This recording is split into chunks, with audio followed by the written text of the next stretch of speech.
I was going to start with good morning and welcome back to the channel, but it is now afternoon. I did go to start this video. The weather was beautiful when I got up this morning. I started messing around, doing little bits, got all the stuff out to start recording, and it absolutely tipped it down about 10 minutes ago, and it has come back really nice now. So I am going to attempt to do this video today. I would like to get it out there. We're going to start doing a few little jobs on the Fiat 500S. The most important things I feel is I do have the front windscreen and the back windscreen, so I want to get the car watertight today and sealed up so that when it is sat out here for periods of time, it's not going to end up drenched inside. So I'm going to attempt to start cutting away all of the broken glass and rubber on the back window here. I've stripped it out and it is quite thin sections of the glue there, so I'm going to cut through that. I've got the knife, got a hammer. The hammer is just to knock this little bit of the quarter panel back because I don't want the new window hitting that and shattering. Sorry, listening back there, the wind noise is quite bad. We are out in the main yard. What I was trying to say was this dent here is the main actual culprit for breaking this back window, because the back window comes right up to this edge here, and where that's took a little whack, that's just clipped that glass and completely shattered it. We have got the windscreen fitter on his way. He's going to be here within the hour, so I'm just going to go around and keep doing little jobs on the car until the windscreen fitter gets here. You would have seen that that tyre was flat a minute ago, so I chucked the pump on it, pumped it up, makes it a lot more manoeuvrable. But the back wheel, if you remember, has got that huge chunk missing out of it, and I thought there's no way that's going to go up, but we're going to chuck the pump on it and try anyway. And would you believe that tyre actually went up? Absolutely incredible. It's going to make it a lot easier now. Once he does get here, we can do the front windscreen, turn the car around, reverse it in, and then do the back one. Quite a lot of you might have noticed this seat. I got this seat for free off of a friend of mine. He put uprated seats in his Fiat 500 quite a while ago. He put a bath ones in it, and I've only got this seat for that airbag there. I don't think I mentioned it in the last video, but the seat airbag on this car has gone, but the seat is in incredible condition, and because it's the S, they have got 500S written on them there. So I have watched quite a lot of the American boys send the old seat covers off and have them restitched. I've never ever had it done. There's no rips, it's literally all the stitching has popped undone, so it's going to need restitching back in there. So if anyone can recommend anyone that does that, drop it in the comment section down below, or if any of you out there do this, let me know, and you know, maybe we can do something with that. That'd be really helpful. If not, I'll just look for a used seat. I've got the dashboard around the back there. I've got the passenger airbag, the knee airbag, and both curtain airbags.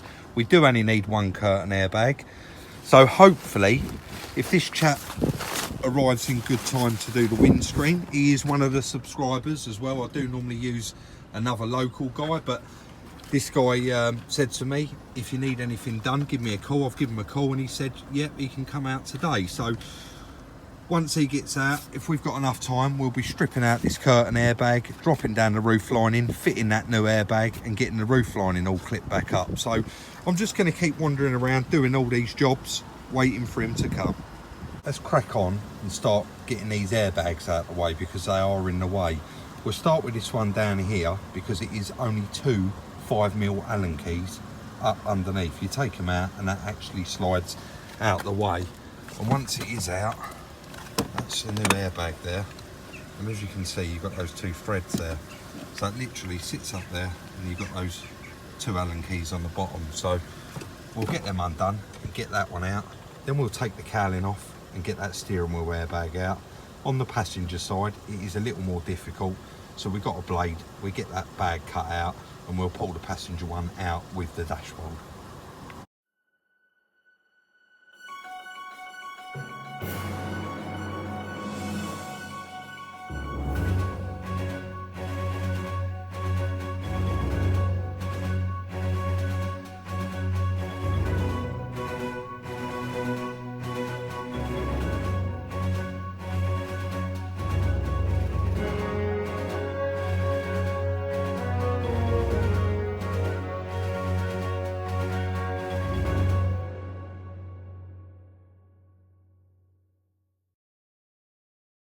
I would like to show this bit as much as I can for anybody doing it in the future, but I'm not sure I'm going to be able to. But let's try. Take the phone out of the holder. Just at the back of the steering wheel there, you see that little hole. So I'm going to try my hardest here. Sorry, because a lot of you do really ask. Flat-ended screwdriver in there. If you look at the gap in the steering wheel there, you just put it in, and you do have to get it at a certain angle. There you go. That just popped there, look. That's that one side out. Then we spin it round to the other side. I'll try and aim it sort of at the steering wheel there, and in between there and the airbag, and you should be able to see it. There you go, that's popped. Well, we've got one more in the bottom. So again, back through that hole, little twist. I don't think I'm going to be able to do it one-handed, so I'll put it back down on onto time lapse and then show you from there. That was a little bit tricky to do one-handed, but I managed to get it under there, and there you go. Just got to disconnect the wires, disconnect the plugs on the back, and we'll remove that. Thankfully, the plugs are not melted or burnt, which is really, really good, because that means that we haven't got to change all the wiring. I was out there doing that little car, and Chris just shouted at me and said, let's have a little bid on this van. It's not gone up to much money. We didn't plan on buying another van, but he said it was on really low money, so we thought we'd have a little bid on it. It is coming up after this car, so we'll cut, and we'll cut straight back in as soon as it comes up, because this could take a while. Since I just cut out then, it's actually been, well, there's a timestamp there, but that must have been at least another 2 or 3 minutes there, and they're still bidding on this car. It's so irritating when it gets all the way around to bonus time twice, and then someone bids right at the last second. We've never ever been able to work that out. You know, set your price, bid on it, and that is it. But I think this music and the tune, let's put the tune on. I'm sure it excites people and gets them carried away, because people do wait for that. Bonus time. There we go. So now it'll go right round to bonus time again, and someone will be really irritating and probably bid on it, which is a real pain, because it has to go through the process again. Bonus time. There we go. So hopefully now we don't get a bid, and then the van is us. We are only bidding a couple of bids on this van. It's just pure. Sold on if we can get it cheap, we're going to go Your for watch it. item is next on the block. Oh, well, there you go. It's gone crazy already. I'm not even going to lie. We was going to go to 1,500 quid. Max. Just to take a chance. But we are going to stay tuned now and let you know what it does end on. It's quite bad, this van. It's New bidder. It's very, very bitty, but it was nice on the miles, and we thought if we can have a little bid, we have still got some bits for that side, like the wing and the door. So This is a hot lot. if anyone wants to know what that hot lot means, that is just where there was so many bids. They think that everyone's after it, so they call it a hot lot. See, people are waiting right till that last bit, and I'm not one for getting that. I don't understand it. We could be waiting some time here, so yeah, we'll let it go a couple more, Chris, and then we'll probably cut out. It's gone way over the budget anyway, but I'd really like, a lot of you always say to me, Rob, show us some more live bidding, you know, it's really good stuff. Bonus time. So bonus time, it does that twice, and then it sells it to the highest bidder at the end of that. So we was thinking sort of 1550 plus VAT. See, someone's bid again now, so it's going to go around and do the whole procedure of bonus time again after they've stopped bidding. So we'll leave it there, and I'll let you know at the end of the video what it did make. Bonus time.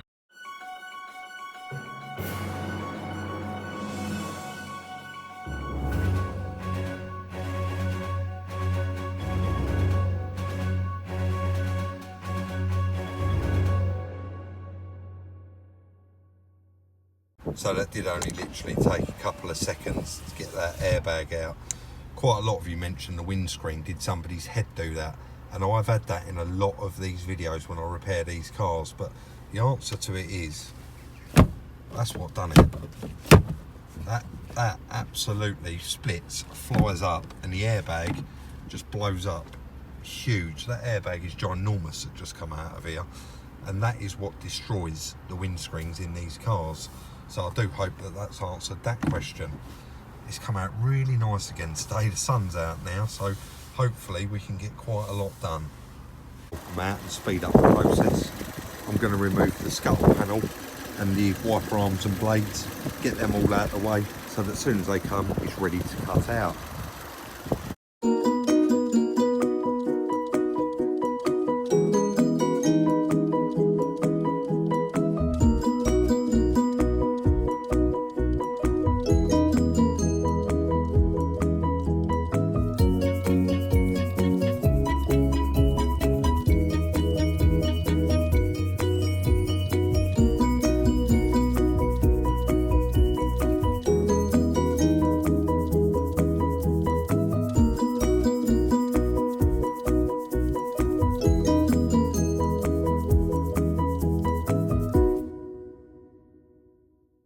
Fortunately, they didn't want to be on camera, but what a difference it does make just changing the glass on these cars. I mean, it looks so much better. We will jump inside and I'll show you I've cut the passenger airbag out and removed the others, but I know it's going to look quite crazy in a reflection, me holding my coat up there, but I am trying to prevent that wind noise. So yeah, 2 second-hand windows, and that was £40. Let me show you the door. And inside now, obviously it is movable, drivable, and I did just run around in here with the hoover to get rid of the majority of that glass, but it makes so much difference just having the windscreen done, and now it is all sealed up. I haven't got to worry about any bad weather getting in there. We're now going to move into the workshop. It is going to be the end of the video on the car today. We're now going to move on to vehicle categories. So as promised, vehicle categories. I know I didn't have time to do it on that last video, and this one is going to be a very long one. And I know it looks like today I'm reading off a script, but I didn't want to miss anything out. So I did just write it all down. I even got Chris to check through it, just to make sure that we hadn't missed anything, so that I can let you know about the vehicle salvage categories. So we're going to start at the top with category A.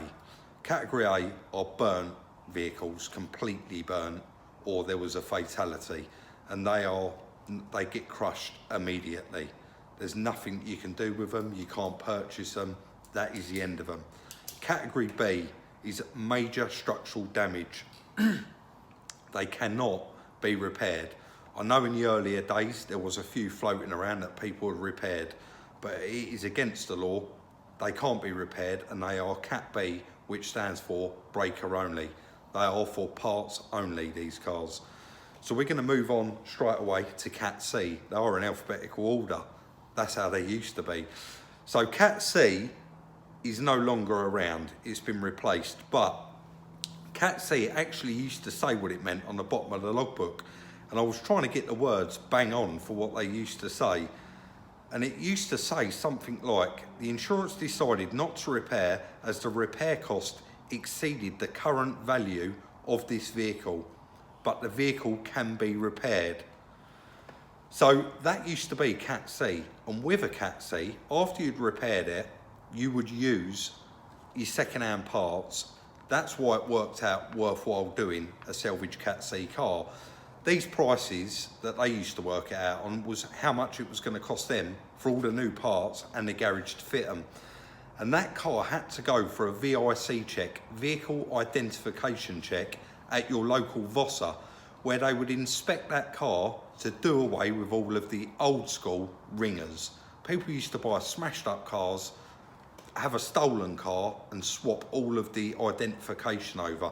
And a vehicle identity check was to make sure that that actual vehicle had been repaired. But that has now gone. Cat C and VIC checks have gone. Category D, which also has now been replaced, was a light bump, or it was a bit worse than a little bump, but very, very repairable, but the insurance decided not to repair. So they put that out there, category D, and you could buy that car and repair it. Category X, a lot of people have asked about this, and it's not one that's out there a lot because there's really not a lot of them available. They are good cars to buy. Stolen recovered is category X, or theft recovered. And the only reasons really, in my personal opinion, and from experience over the years of doing this for the last 20 years, the only reason the category X vehicles do get listed for sale is, number one, it might have been missing quite a long time and the insurance would have already paid out the owner. So the car then belongs to the insurance company, so they put it out for sale. The second reason is the owner will refuse to have the car back, which is perfectly, they're well within their rights to.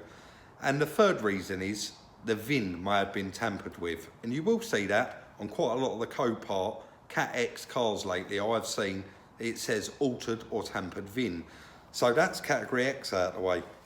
Category S is the new category, and it stands for structural, but category S actually replaced Cat C. That is the new category C, and it should be structurally damaged. That's what Cat C means, but often they're not, as you know from the Ford Focus and various other vehicles that we've bought. And because they're not high value vehicles, or we believe, and again through experience we know, the insurance assessor doesn't pay to have it stripped down or doesn't dig in deep because they're quite low value items. And I know a lot of it, and I've seen this for myself. Insurance assessors don't even turn up to the salvage or recovery yard to look at these. They're purely categorising them through images. And that, again, this is my opinion, but I have seen it with my own eyes. So that's pretty much Cat S. It's meant to be structurally damaged, but I think we all know that they're not always structurally damaged. So moving on to category N, non-structural. Basically, it is a Cat D. So it's had a bit of a bump, it can be repaired. Again, I know that the insurance companies, they repair these cars with new parts. They use paint shops. They don't own their own repair shops. They use basically all the repair shops that are out there, insurance approved garages. And like that Ford Focus, we put a wing, bumper, headlight, door, spotlight, wheel arch liner, lower arm. Imagine what all that would have cost new. Then to have a paint shop, remove the old stuff, fit the new stuff, do all the aligning, painting it, blending it, it would just come to way more than what that car's worth, because any paint shop, I use a cheap trade guy and it is cheap. But if you was to take your car to one of these insurance approved garages and said, can you blow the side in, it's been keyed up, it's probably about £800, which is, you can just see why they end up writing them off, and that is it. And then the last category, I think it speaks for itself, and I just assume that everyone knows what it means. But I still get quite a few questions, and again, I shouldn't take for granted, because I know them, that everyone does. And that's category U, and basically that is unrecorded. So that is the categories. I hope it made sense. I hope that it has answered a lot of your questions. This is going to be the end of today's video. I want to thank each and every one of you very much for watching.